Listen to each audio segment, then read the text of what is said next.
Olá e bem-vindos. A gente já falou bastante por aqui sobre a promessa da nuvem, né? Aquela agilidade de poder criar, escalar coisas novas, sem ter que esperar meses pela chegada de um servidor. Totalmente. É a liberdade de pagar só pelo que se usa, de testar uma ideia maluca numa tarde e, bom, descartar se não der certo. Uma mudança de paradigma. A nuvem democratizou o acesso à infraestrutura de ponta. De repente, uma startup aqui no Brasil consegue competir com o gigante do Vale do Silício. Exato. Só que, com grande poder, vem uma grande chance de fazer uma bagunça monumental, né? Ah, com certeza. Porque essa mesma agilidade pode virar um caos de custos, uma brecha de segurança ou, pior, um pesadelo regulatório. Como é que se garante que a inovação não atropela a organização? Você tocou no ponto central da operação em nuvem hoje. A resposta não é frear a agilidade, mas sim construir guardrails, sabe? Barreiras de proteção inteligentes. E é aí que entram os conceitos de hoje, imagino. Conformidade e governança. Exatamente. Certo, então a nossa missão aqui hoje é ambiciosa. Vamos tentar transformar esses termos, que muitas vezes soam como um jargão corporativo meio chato, em conceitos práticos, Aham, que realmente ajudam a evitar dor de cabeça. isso. Primeiro, vamos desembaraçar de vez a diferença entre conformidade, governança e segurança. Depois, a gente faz um tour pelos principais livros de regras globais, tipo o PCI, GDPR, para entender o que eles exigem. E, por fim, a parte mais prática. Vamos abrir a caixa de ferramentas da AWS e ver como a automação transforma essa teoria toda em algo gerenciável no dia a dia, sem precisar de um exército de auditores. Ok, vamos lá. Vamos começar a desempacotar isso? O primeiro desafio, eu acho, é que as palavras conformidade, governança e segurança são usadas quase como sinônimos. O tempo todo. Mas na prática, são peças bem diferentes do mesmo quebra-cabeça. Tentar resolver um problema de segurança com uma abordagem de conformidade, por exemplo, é... É a receita para desastre. Perfeito. Vamos colocar cada uma na sua caixa. Conformidade, na essência, é seguir as regras. simples assim. Simples assim. E essas regras vêm de todos os lados, né? Podem ser leis, como a nossa LGPD aqui no Brasil, podem ser padrões da indústria, Como o PCI DSS para cartão de crédito. exato, a Bíblia, para quem mexe com isso, ou podem ser até as políticas internas que a própria empresa criou. E aqui já entra de cara um conceito que é a espinha dorsal de toda essa conversa na nuvem. O tal do modelo de responsabilidade compartilhada. Fundamental. A AWS sempre vai dizer: eu sou responsável pela segurança da nuvem. Da infraestrutura deles. Isso, mas você é responsável pela segurança na nuvem. Em termos de conformidade, significa que a AWS garante que os data centers dela são fortalezas, que a rede é segura, que o hardware é certificado. Ela te entrega um alicerce que já está em conformidade. Tá, mas se a regra diz que os dados de cliente precisam ser criptografados, a AWS me dá a ferramenta de criptografia, Certo. mas a responsabilidade de apertar o botão e realmente criptografar os dados é minha. É isso? É exatamente essa lógica. A AWS te dá o cadeado, mas quem tranca a porta é você. Entendi. Se você deixar a porta aberta, a responsabilidade é sua. E isso vale para tudo, desde criptografia até gerenciar quem tem acesso ao quê. Entendido. Então, se conformidade é seguir as regras, o que é a governança? Ela parece ser o termo mais abstrato dos três. Ela é mais ampla. Se a conformidade é o que, as regras que você precisa seguir, a governança é o como. O como? É a estrutura que você cria para garantir que aquelas regras serão seguidas de forma consistente e, claro, alinhada aos objetivos do negócio. Governança é criar e aplicar as regras internas. É definir quem pode fazer o quê, em quais condições e com qual orçamento. Me dá um exemplo prático. Como a governança impede que a conta da nuvem vire uma bola de neve? Ótimo exemplo. A governança define uma política. Nenhum ambiente de desenvolvimento pode gastar mais de R$ 1.000 por mês. Ok. Para aplicar isso, você usa uma ferramenta, como o AWS Budgets, que monitora os gastos e te manda um alerta quando chega em 80% do limite. E dá para ir além. Como? Usar uma política de controle de serviço, uma SCP, para proibir que uma conta de desenvolvimento sequer consiga ligar uma instância de GPU, que é caríssima. Isso previne o problema na origem. E isso é governança em ação. Faz todo sentido. A governança é o sistema nervoso central que toma as decisões. E a segurança, então, onde entra? É tipo braço armado. Gostei da analogia. É por aí. Segurança é proteger. São as ações e ferramentas técnicas que implementam as políticas definidas pela governança para atender aos requisitos da conformidade. Então, o IAM, os firewalls. Isso. IAM para controlar acessos, firewalls, KMS para gerenciar chaves de criptografia, tudo isso é o arsenal da segurança. Certo, acho que agora ficou claro. Usando aquela nossa analogia da construção de um prédio. A conformidade seriam as leis da prefeitura, o código de obras que você é obrigado a seguir. Perfeito. A governança seria o projeto do arquiteto e do engenheiro que define o orçamento, os materiais, o que cada andar pode ter, garantindo que o prédio seja funcional e seguro. Exato. E a segurança? Bom, são os alarmes, as câmeras, os crachás de acesso e os extintores de incêndio. É uma analogia excelente. Ela mostra que não adianta ter as melhores câmeras de segurança se o projeto do prédio desrespeita o código de obras. Os três precisam trabalhar juntos. Beleza. Definições no lugar. Agora, a coisa fica interessante de verdade. Uma empresa que opera na AWS, ela não vive numa bolha. Ela está sujeita a um emaranhado de regras que mudam de país para país, de indústria para indústria. Como a AWS ajuda a navegar nessa sopa de letrinhas? Então, o ponto de partida é entender que a AWS não cria essas regras. O que ela faz, e faz muito bem, é investir pesado para que a infraestrutura dela já venha pré-aprovada, pré-certificada em dezenas desses padrões. Ela te entrega um terreno já preparado e com alvará, sabe? O que economiza um tempo e um dinheiro absurdos. Vamos fazer um tour rápido por algumas das mais importantes. Começando pela que tira o sono de qualquer e-commerce. PCI DSS. Ah, sim. O padrão de segurança de dados da indústria de cartões de pagamento. Se você vai processar, armazenar ou mesmo só transmitir dados de cartão de crédito, precisa seguir isso à risca. E aí entra o modelo de responsabilidade de novo, né? Sempre. A AWS oferece um ambiente que já atende a esses requisitos. Mas, de novo, a sua aplicação, o seu código rodando lá dentro, também precisa seguir as mesmas regras. E sobre os padrões ISO, a gente sempre vê certificado ISO 27001 em sites. O que isso significa na prática? Pensa na ISO como um selo de qualidade reconhecido globalmente. A ISO 27001 é o padrão ouro para sistemas de gestão de segurança da informação. Garante que existem processos. Processos robustos para identificar, avaliar e tratar riscos. E tem a ISO 27018, que é mais específica, foca na proteção de dados pessoais na nuvem. Ter essas certificações mostra que um auditor independente olhou os processos da AWS e disse, ok, eles levam isso a sério. Mudando de continente, nos Estados Unidos existem algumas estruturas que acabam virando referência para o mundo todo, como o NIST. Exato. O NIST é o Instituto Nacional de Padrões e Tecnologia do governo americano. O framework de cibersegurança deles é tão bom, tão completo, que virou um padrão de fato para empresas no mundo inteiro. E para quem vende para o governo federal americano, tem o FedRAMP. Isso, que é um programa extremamente rigoroso. E aqui tem uma pegadinha importante, né? Qual? Não é porque um serviço da AWS existe que ele pode ser usado num projeto do governo americano. E esse é um erro que pode custar um contrato. Ah, então nem todos os serviços ou regiões são autorizados. Exatamente. Nem todos os mais de 200 serviços ou todas as regiões geográficas. É crucial verificar no portal AWS Artifact qual é o escopo exato da certificação antes de começar a construir qualquer coisa. A regra de ouro é, sempre verifique. Falando em setores específicos, saúde nos Estados Unidos tem a IPA. Isso. Uma lei federal que impõe regras duríssimas sobre a privacidade e segurança de informações de saúde. E aqui, a responsabilidade compartilhada é crítica.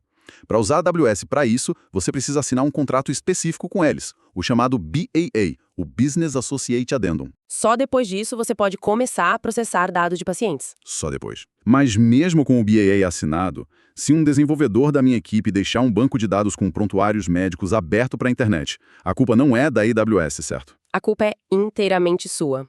Inteiramente. A AWS te deu o cofre, o BAA é a prova de que o cofre é seguro. Mas se você deixar a porta do cofre aberta e a combinação anotada num post-it... O problema é meu. Claríssimo.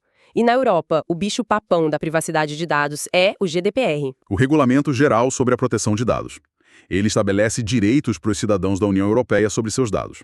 A AWS ajuda oferecendo um adendo de processamento de dados, o DPA, e ferramentas como a possibilidade de manter os dados só em regiões europeias. Mas a responsabilidade por obter consentimento, atender pedido de usuário... Tudo isso continua sendo do cliente. Para fechar esse tour, a gente ouve muito sobre relatórios SOC 1 e SOC 2. O que são eles? São relatórios de auditoria feitos por uma empresa terceira. De forma bem simples, o SOC 1 foca em controles internos que podem impactar os relatórios financeiros de um cliente. Se você é uma empresa de capital aberto, seu auditor vai querer ver esse relatório da AWS. E o SOC 2? O SOC 2 é mais amplo, focado em segurança, disponibilidade, integridade e confidencialidade. É uma prova de que a AWS tem bons controles operacionais. Ouvindo tudo isso, fica claro um erro muito comum: achar que se você está em conformidade com um padrão, tipo SOC 2, automaticamente está em conformidade com outro como a RIPA. Um erro perigosíssimo. Cada framework é um universo com suas próprias exigências. E tem outro erro fatal, né? Tratar a conformidade como um projeto com início, meio e fim. Não é uma checklist que você preenche uma vez e esquece, sabe? É um estado contínuo, um processo vivo que precisa ser monitorado e adaptado o tempo todo. Ok, ouvir tudo isso soa como uma montanha de trabalho manual, quase impossível de gerenciar em escala.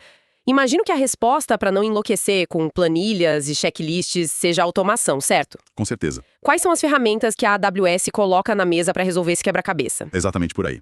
Tentar fazer isso manualmente hoje é inviável e perigoso. A AWS oferece um verdadeiro arsenal para automatizar a governança e a conformidade. Se a gente agrupar por função, para começar, temos as que cuidam do gerenciamento centralizado e da criação de políticas. Onde entra o AWS Organizations, imagino? Ele é a base de tudo. Permite que você gerencie dezenas, centenas de contas AWS, como se fossem uma só. Você cria unidades organizacionais, as OUs, agrupando contas por ambiente, produção, desenvolvimento. Ou por departamento, finanças, marketing. Exato. E aí vem a mágica. Com as SCPs, as políticas de controle de serviço, você aplica regras de cima para baixo. Como aquele exemplo que você deu de proibir que a conta de desenvolvimento use certos tipos de máquina. É uma barreira preventiva. Isso. E para quem está começando do zero, tem o AWS Control Tower. Ele automatiza a criação de todo esse ambiente, já com múltiplas contas, com as OOs e com um conjunto de SCPs e regras de detecção, tudo baseado nas melhores práticas. É como comprar um kit de governança inicial que já te coloca num caminho seguro. Perfeita definição. Certo, isso é para arrumar a casa. Mas e para o dia a dia? Para monitorar se alguém não está bagunçando tudo ou abrindo uma porta que deveria estar fechada? Aí entram as ferramentas de monitoramento e detecção contínua.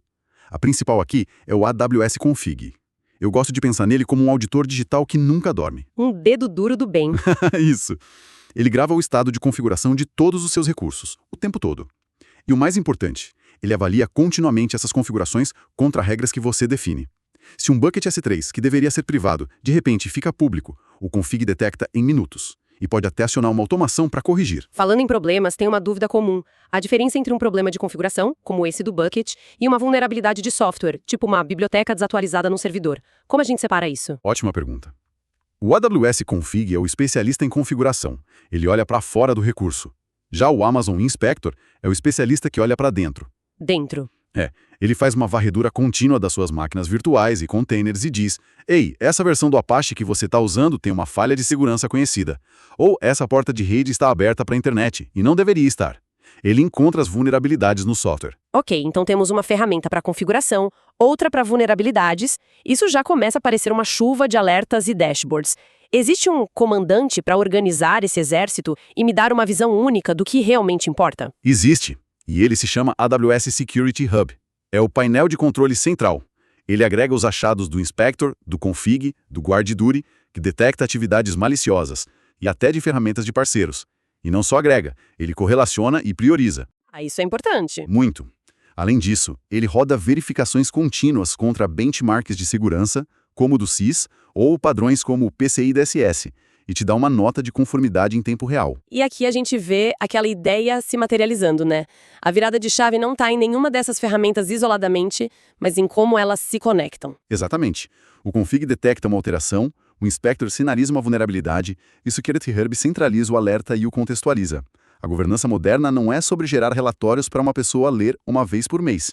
É sobre criar um sistema nervoso digital que detecta e reage a desvios quase em tempo real. Agora é o momento da verdade de toda empresa, a auditoria.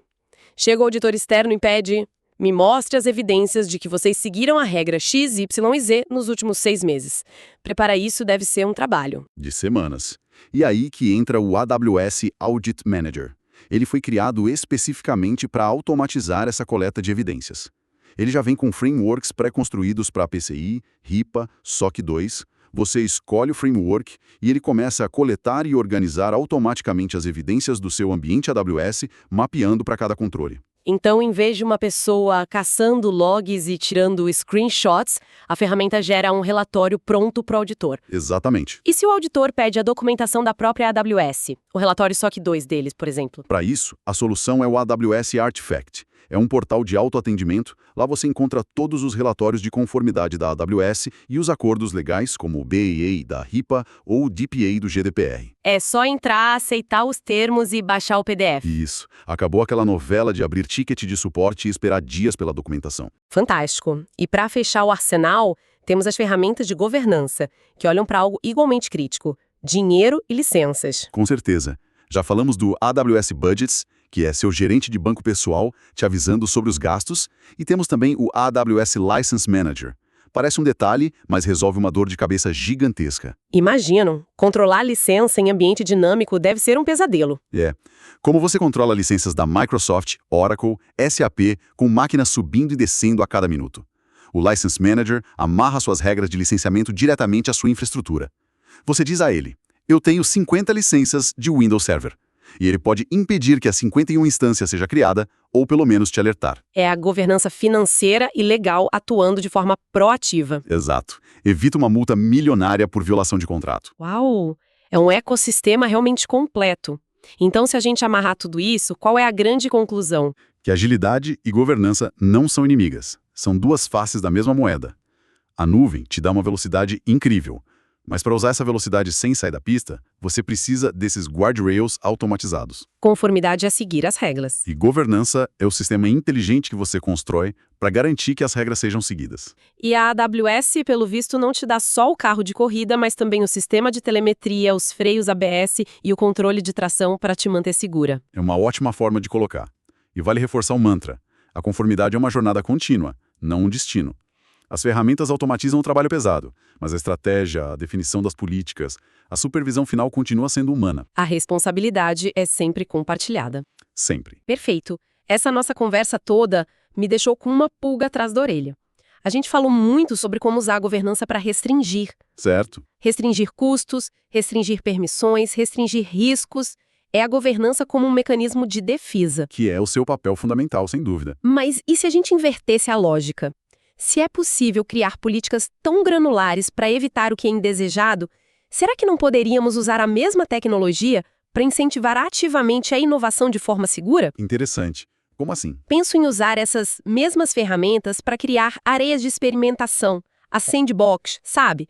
Onde as equipes têm liberdade total para criar, mas dentro de limites de custo e segurança pré-aprovados. A governança deixaria de ser vista só como uma barreira e passaria a ser um acelerador, um passaporte para a inovação segura. Fica o pensamento.